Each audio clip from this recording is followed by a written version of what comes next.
بسم اللہ الرحمن الرحیم۔ حضرت داؤد علیہ السلام کے قوم کے 70,000 لوگ سمندر کے کنارے ایلا کے مقام پر ایک گاؤں میں رہتے تھے۔ وہ بڑی خوشحال اور بڑے اچھے طریقے سے اپنی زندگی بسر کرتے تھے۔ اللہ رب العزت کا ان لوگوں کے اوپر یہ حکم نازل ہوا کہ آپ سمندر میں مچھلیوں کا شکار کرتے ہیں تو آپ پورا ہفتہ بالکل آپ مچھلیوں کا سمندر میں شکار کریں سوائے ہفتے والے دن کے۔ اگر آپ نے ہفتے والے دن مچھلیوں کا شکار کیا تو اللہ رب العزت نے فرمایا کہ میرا عذاب آپ کے اوپر نازل ہوگا۔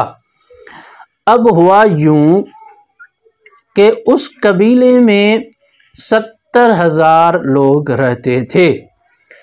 تو یہ جب حکم ملا تو شیطان نے آ کر ان قبیلے والوں کے ذہنوں میں یہ بات ڈالی کہ آپ ایسا کریں کہ آپ ہفتے والے دن جب سمندر میں مچھلیاں زیادہ آ جاتی ہیں تو آپ سمندر میں سے چھوٹی چھوٹی نالیاں بنا لیں اور باہر ایک بڑے حوض بنا لیں۔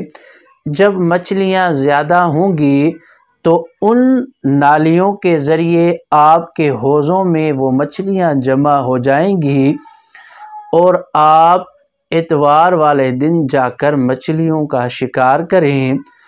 آپ ایسا کریں گے تو اللہ کے حکم کی نافرمانی بھی نہیں ہوگی اور آپ اللہ کے عذاب سے بھی بچ جائیں گے۔ یہ بات شیطان نے ان لوگوں کے ذہنوں میں ڈالی۔ اب ہوا یوں کہ جب اللہ کا حکم آ گیا کہ ہفتے والے دن شکار کرنا حرام ہے، منع ہے اللہ کی طرف سے، تو اس قبیلے کے 70,000 لوگوں میں 3 گروہ تقسیم ہو گئے۔ ایک وہ لوگ تھے جو بالکل اللہ رب العزت کے حکم کو سختی سے مان رہے تھے۔ انہوں نے یہ کہا کہ اللہ رب العزت کا اگر حکم آیا ہے تو ہم اللہ کے حکم کی نافرمانی نہیں کریں گے۔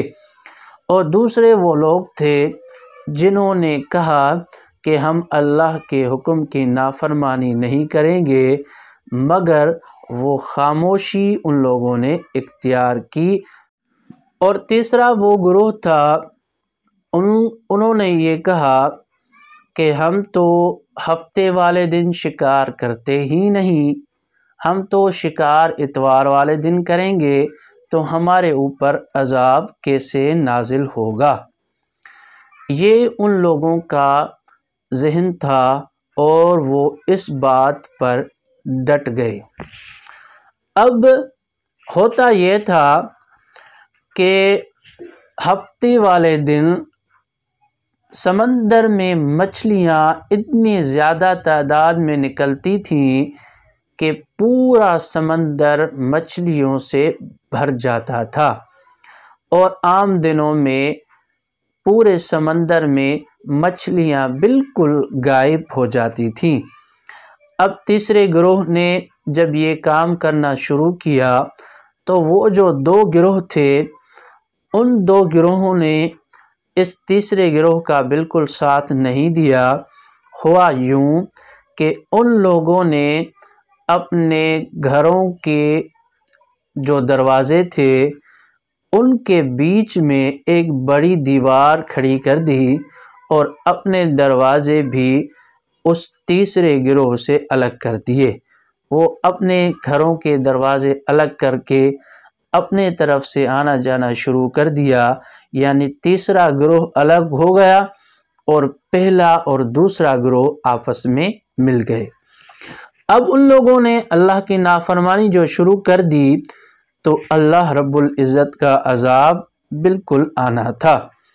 جب یہ بات حضرت داؤد علیہ السلام کو پتہ چلی تو حضرت داؤد علیہ السلام بڑے غضبناک ہوئے اور ان لوگوں پر لعنت بھیجی اور لعنت کی۔ اس کا یہ اثر ہوا کہ دوسرے دن جب سورج طلوع ہوا تو صبح کے ٹائم ہر کوئی اپنے گھروں سے باہر نکلتے ہیں، تو جب پہلے اور دوسرے گروہ کے لوگ باہر نکلنا شروع ہوئے اپنے گھروں سے، تو یہ جو نافرمان گروہ تھا اللہ رب العزت کا، ان کے گھروں سے کوئی بھی شخص باہر نہیں نکلا۔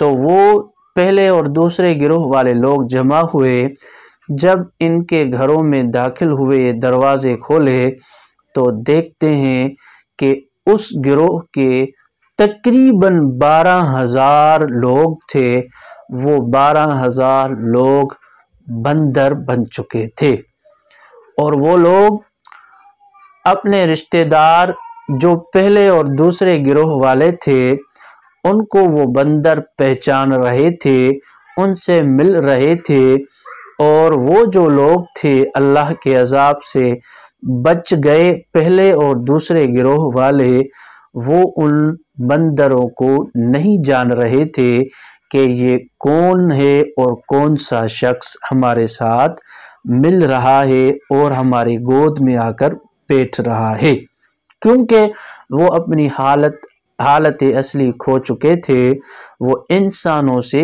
بندر بن چکے تھے۔ 3 دن کے بعد وہ 3 دن زندہ رہے، نہ کوئی چیز انہوں نے کھائی نہ کوئی چیز پی، اور 3 دنوں کے بعد وہ 12,000 لوگ مر گئے اور ہمیشہ کے لیے ختم ہو گئے۔ اس واقعے سے ہمیں یہ سبق ملا کہ وہ جو 2 گروہ تھے، انہی 70,000 لوگوں میں سے ایک وہ تھا جنہوں نے سختی سے اللہ کے فرمان پر عمل کیا، اور دوسرا وہ گروہ تھا جنہوں نے سختی تو نہیں دکھائی، البتہ انہوں نے خاموشی اختیار کی اور ان کی سازش میں شامل نہیں ہوئے، تو ان کو یہ فائدہ ملا کہ اللہ رب العزت کے عذاب سے وہ بچ گئے۔